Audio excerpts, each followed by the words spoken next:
Hello everyone, welcome to our channel Density Academy.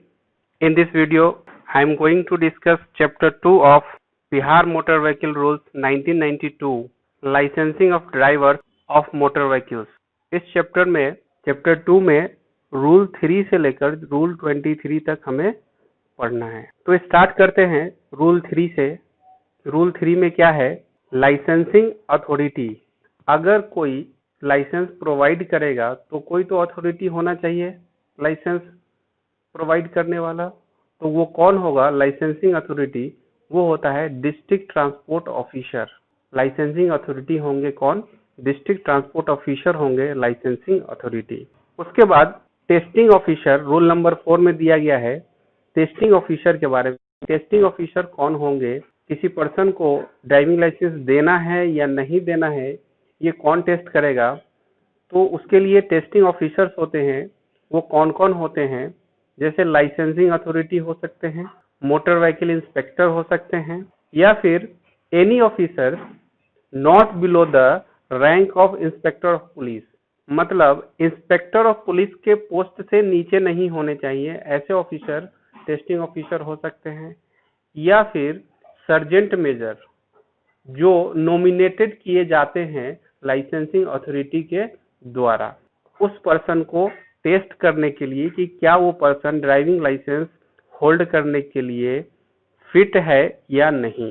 ये दिया गया है सब सेक्शन 5 ऑफ सेक्शन 8 के अंदर। सेक्शन 8 के सब सेक्शन 5 में ये लिखा गया है लर्नर्स लाइसेंस के लिए, और sub section 3 of section 9 of the act. Section 9 के सब सेक्शन 3 में बताया गया है ड्राइविंग लाइसेंस के लिए। किस एक्ट में? ये एक्ट लिखा हुआ है यहाँ पे। ये एक्ट का मतलब क्या है? इस एक्ट का मतलब है मोटर व्हीकल एक्ट 1988। तो आगे देखते हैं क्या है। अगर कोई एप्लीकेशन देता है लर्नर्स लाइसेंस के लिए या फिर ड्राइविंग लाइसेंस के लिए उस अथॉरिटी को कि उसे ड्राइव करना है ट्रांसपोर्ट व्हीकल, तो उसे कौन सा फॉर्म फिल करना पड़ेगा? तो वो है फॉर्म PCAT फॉर्म फिल करना पड़ेगा। फॉर्म PCAT के अकॉर्डिंग टेस्ट के लिए लर्नर लाइसेंस और ड्राइविंग लाइसेंस ऑब्टेन करने के लिए एप्लीकेशन देना होता है। किस फॉर्म के अकॉर्डिंग? फॉर्म PCAT के अकॉर्डिंग। और उसके साथ फी भी देना होता है, जो भी फी उसमें दिया गया है। किसमें? रूल नंबर 6 में। रूल 6 जो है ये याद रख लीजिए। रूल नंबर 6 किस चीज के लिए है? वो फी के लिए है। बहुत सारे रिन्यूअल के लिए, ड्राइविंग लाइसेंस के लिए, या फिर एड्रेस चेंज करने के लिए, फोटोग्राफ चेंज करने के लिए, बहुत सारा एक्टिविटी के लिए अलग अलग फी कितना होगा ये दिया गया है रूल नंबर 6 में। और ये रूल किस चीज का रूल का है? बिहार मोटर व्हीकल रूल के अंदर जो अभी हम लोग पढ़ रहे हैं, अभी पढ़ रहे हैं रूल नंबर 4। रूल नंबर 6 में होगा फी पेमेंट के बारे में, ठीक है। और अगर हम लोग सेंट्रल मोटर व्हीकल रूल्स 1989 को फॉलो करें तो वहां पे रूल नंबर 32 को देखना पड़ेगा कि रूल नंबर 32 में क्या क्या फी मेंशन किया गया है। उसके अकॉर्डिंग हमें फॉर्म PCAT को फॉर्म फिल करके वो फी पेमेंट करना होगा। उसके बाद है अपीलेट अथॉरिटी। अपीलेट अथॉरिटी का मतलब है अगर कोई ग्रीवांस आता है, अगर कोई शिकायत होती है कि अगर कोई अथॉरिटी किसी पर्सन को लाइसेंस, चाहे वो लर्नर लाइसेंस हो या फिर कोई ड्राइविंग लाइसेंस हो, उसको रिन्यू करने से या फिर इशू करने से रिफ्यूज करती है, मना करती है, तो उस कंडीशन में वो पर्सन किसे बताएगा, किसके पास जाएगा? तो वो होता है अपीलेट अथॉरिटी। तो अपीलेट अथॉरिटी कौन होते हैं? वो होते हैं डिस्ट्रिक्ट मजिस्ट्रेट। या तो इशू और रिन्यू के केस में, या फिर किसी पर्सन का ड्राइविंग लाइसेंस रिवोक कर दिया गया है या फिर डिस्क्वालीफाई कर दिया गया है किसी पर्सन को ड्राइविंग लाइसेंस होल्ड करने के लिए, तो उस कंडीशन में जो अपीलेट अथॉरिटी होंगे वो कौन होंगे? वो होते हैं डिस्ट्रिक्ट मजिस्ट्रेट। अपीलेट अथॉरिटी कौन होते हैं? District magistrate. ये हमें याद रखना है, ये क्वेश्चन बन सकता है कि अपीलेट अथॉरिटी कौन होते हैं, ठीक है। उसके बाद आता है रूल नंबर 6। जैसा कि मैंने अभी थोड़ी देर पहले बताया था, रूल नंबर 6 में क्या है, fee payable under chapter 2 of the act 1988, motor vehicle act 1988 के अकॉर्डिंग चैप्टर 2 में जो दिया गया है उसके अकॉर्डिंग फी क्या क्या पे करना है वो चीज दिया हुआ है रूल नंबर 6 में। तो ये जो रूल है हर जगह वेरी करता है, ठीक है। तो हमें ये याद नहीं रखना है कि क्या रूल है, कितना रुपीस किस चीज के लिए देना है, ये हमें याद नहीं रखना है, ये एग्जाम में नहीं पूछा जाएगा। जैसे एक दो मैं बताऊं तो इसमें है, अगर डुप्लीकेट ड्राइविंग लाइसेंस चाहिए तो उसके लिए अंडर रूल नंबर 13 के अकॉर्डिंग अगर डुप्लीकेट ड्राइविंग लाइसेंस इशू करवाना है तो 30 रुपीज पे करना है। यहाँ पे है अगर फोटो रिप्लेसमेंट कराना है, दूसरा फोटो देना है लगाना है तो उसमें 10 रुपीज। तो ये सब तो अब है नहीं इतना कम फीस, तो ये सारा कुछ चेंज हो चुका है। ये रूल 1992 का है, अभी कुछ और होगा, ठीक है। कुछ दिन बाद हो सकता है और कुछ चेंज हो जाए, स्टेट टू स्टेट वेरी कर सकता है ये, इसलिए हमें ये याद नहीं रखना है। बस ये याद रखना है कि रूल नंबर 6 के अकॉर्डिंग क्या होता है, फी पेमेंट की बात की गई है रूल नंबर 6 में। उसके बाद है रूल नंबर 7 में exemption from payment of fees. कुछ लोगों को स्टेट गवर्नमेंट अगर चाहे तो क्या कर सकती है, पेमेंट करने से, फी पेमेंट करने से एग्जेम्प्ट कर सकती है, छूट दे सकती है। या तो टोटली छूट दे सकती है, टोटली फ्री कर सकती है, या फिर पार्शियली दे सकती है, कुछ परसेंट छूट दे सकती है, टोटली और पार्शियली किसी पर्सन को। तो वो कौन कौन से पर्सन हो सकते हैं, वो पर्सन हो सकते हैं person employed in the service of the state government for driving motor vehicles. वैसे पर्सन जो स्टेट गवर्नमेंट के लिए मोटर व्हीकल्स ड्राइव करते हैं, वैसे एम्प्लॉयड पर्सन को या तो टोटली या तो पार्शियली फी पेमेंट करने से एग्जेम्प्ट मिल सकता है, छूट मिल सकता है, ठीक है। और कौन से पर्सन होते हैं, एक्स सर्विस पर्सन, ठीक है, या फिर आर्म्ड फोर्स के पर्सन हो सकते हैं जिनको ये छूट मिल सकता है, ठीक है। और कौन से पर्सन हो सकते हैं, सब डिप्लोमेटिक ऑफिसर्स हो सकते हैं, कॉन्सुलर ऑफिसर्स हो सकते हैं, ठीक है। इन सभी को स्टेट गवर्नमेंट अगर चाहे तो जनरली ऐसा रूल बना दे या फिर कुछ स्पेशल ऑर्डर दे करके उनको एग्जेम्प्ट कर सकती है फी पेमेंट करने से, ठीक है। चाहे वो ड्राइविंग लाइसेंस इशू करने की बात हो या फिर रिन्यूअल की बात हो, दोनों में फी पेमेंट को लेकर एग्जेम्प्ट कर सकती है। आगे आता है रूल नंबर 8। इसमें क्या है, फॉर्म ऑफ कम्युनिकेशन, मतलब एक लाइसेंसिंग अथॉरिटी दूसरे लाइसेंसिंग अथॉरिटी के साथ कम्युनिकेट करेगी कुछ कंडीशन में, तो वो उसके लिए एक फॉर्म है, फॉर्म DI कॉम। इस फॉर्म में ही वो एक दूसरे के साथ कम्युनिकेट करेगी। तो वो कौन कौन से कंडीशन होते हैं, जैसे अगर हम लोग अगर कोई पर्सन रिन्यू कराता है ड्राइविंग लाइसेंस अंडर सेक्शन 15 के अंडर, ठीक है। मतलब क्या है कि अगर एक अथॉरिटी ने ड्राइविंग लाइसेंस इशू किया और वो पर्सन किसी और ड्राइविंग लाइसेंस अथॉरिटी के पास जाकर के उसको रिन्यू करवाता है किसी और एरिया में, तो क्या होगा, जो नया लाइसेंसिंग अथॉरिटी है जहां पे रिन्यू करने के लिए एप्लीकेशन दिया गया है, वो लाइसेंस अथॉरिटी वो ओरिजिनल लाइसेंस अथॉरिटी को क्या करेगी, कम्युनिकेट करेगी, इंफॉर्मेशन देगी कि इस पर्सन का ड्राइविंग लाइसेंस रिन्यू किया जा रहा है या फिर किया गया है।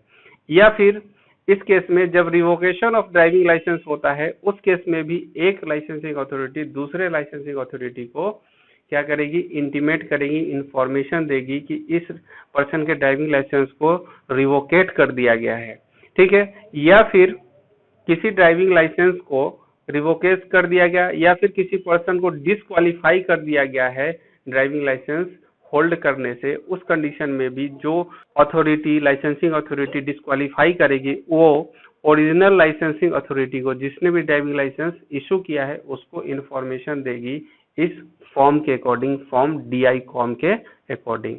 या फिर अगर उस किसी पर्सन को रिप्लेस करना होता है अगर फोटोग्राफ रिप्लेस करवा रहे हैं किसी और लाइसेंसिंग अथॉरिटी से, तो उस टाइम में भी वो दोनों जो भी लाइसेंसिंग अथॉरिटी फोटोग्राफ रिप्लेस कर रही है वो फिर ओरिजिनल लाइसेंसिंग अथॉरिटी को बताएगी। उसी तरह का चेंज ऑफ एड्रेस के केस में भी होगा, ठीक है। या फिर किसी ऑथोराइजेशन देना है to drive a transport vehicle drive करने के लिए अगर ऑथोराइज करती है, ग्रांट करती है कोई लाइसेंसिंग अथॉरिटी किसी पर्सन को, तो वो भी इंटीमेट करेगी दूसरे लाइसेंसिंग अथॉरिटी को, ओरिजिनल लाइसेंसिंग अथॉरिटी। ठीक है। उसके बाद है रूल नंबर 9। रूल नंबर 9 में power to make inquiries of applicant for driving licence.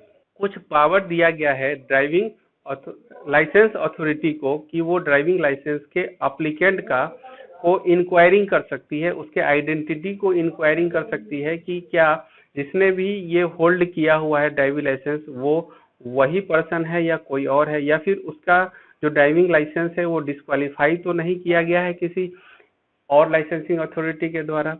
ये कुछ पावर दिया गया है इंक्वायरी करने का लाइसेंसिंग अथॉरिटी को। ठीक है। उसके बाद है रूल नंबर 10। इसमें क्या है, कुछ ऑटोमोबाइल एसोसिएशन रिकॉग्नाइज किए गए हैं किस चीज के लिए, issue of A driving certificate issue करने के लिए कुछ ऑटोमोबाइल एसोसिएशन भी रिकॉग्नाइज्ड किए गए हैं। तो ये यहाँ पे लिखा हुआ है ड्राइविंग सर्टिफिकेट, ड्राइविंग लाइसेंस और ड्राइविंग सर्टिफिकेट दोनों अलग अलग चीजें होती हैं। ठीक है। क्या है, वो दोनों अलग अलग चीजें हैं। ड्राइविंग सर्टिफिकेट देने के लिए कुछ एसोसिएशन बनाए गए हैं, वो कौन कौन से हैं, वो हैं फर्स्ट 5 हैं। तो इन 5 का नाम याद रखना है।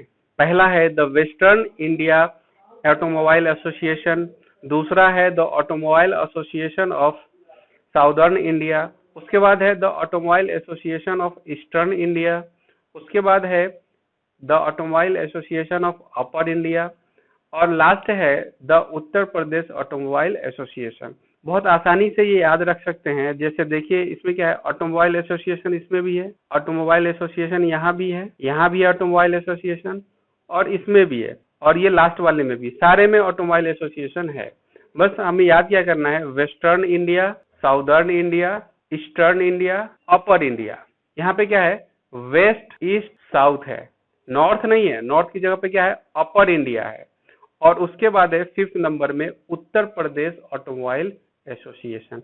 ये पांचों का नाम हमें याद रखना है। ये वेरी वेरी इंपॉर्टेंट हो सकता है एग्जाम पर्पज से, ये आ सकता है एग्जाम में। इसके बाद है रूल नंबर 11। इसमें क्या बताया गया है, seal on the photograph. Photograph पे जो सील होता है, मुहर लगाया जाता है, वो बताया गया कि किस तरीके से लगाना है। कुछ पार्ट जो है सील का फोटोग्राफ पे होना चाहिए और कुछ पार्ट जो है उस पेपर पे होना चाहिए, यही बताया गया। लेकिन अब क्या है, अब तो ड्राइविंग लाइसेंस बनती है डिजिटली फॉर्म में, पहले आता था वो पेपर वाला, बुक वाला। अभी क्या है, अभी इसकी जरूरत नहीं पड़ती है सील का फोटोग्राफ पे। ठीक है। दूसरा है 12 नंबर है, rule number 12, replacement of the photograph. Photograph का अगर रिप्लेसमेंट कराना है तो वो किस किस कंडीशन में हो सकता है। अगर किसी टाइम पे लाइसेंसिंग अथॉरिटी को लगता है कि आपका जो फोटोग्राफ है, ठीक है, वो क्लियर नहीं है, बहुत पुराना हो गया है, ठीक है, उस कंडीशन में वो लाइसेंसिंग अथॉरिटी उस लाइसेंस को सरेंडर करवा सकती है।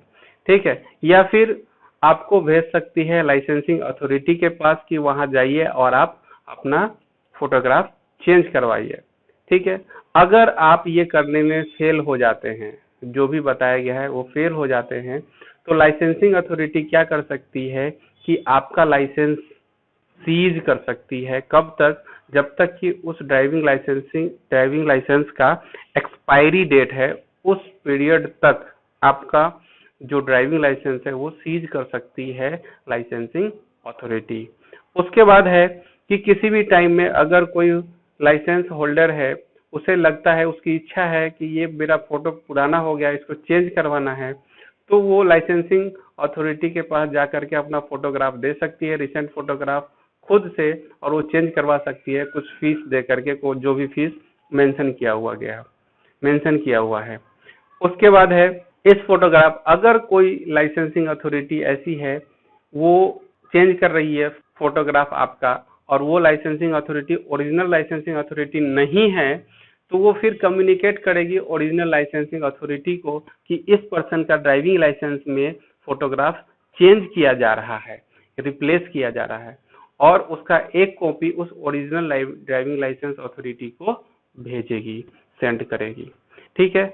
उसके बाद है रूल नंबर 13। रूल नंबर 13 में क्या है, issue of duplicate driving licence. Duplicate driving licence किस किस कंडीशन में इशू किया जा सकता है। तो हो सकता है अगर किसी पर्सन का ड्राइविंग लाइसेंस खो गया है, डिस्ट्रॉय हो गया है, या फिर फट गया है, टूट गया है, ठीक है, या फिर डिफेस्ड हो गया है, इस कंडीशन में एक फॉर्म है, form LLD, driving licence duplicate driving licence का फॉर्म है।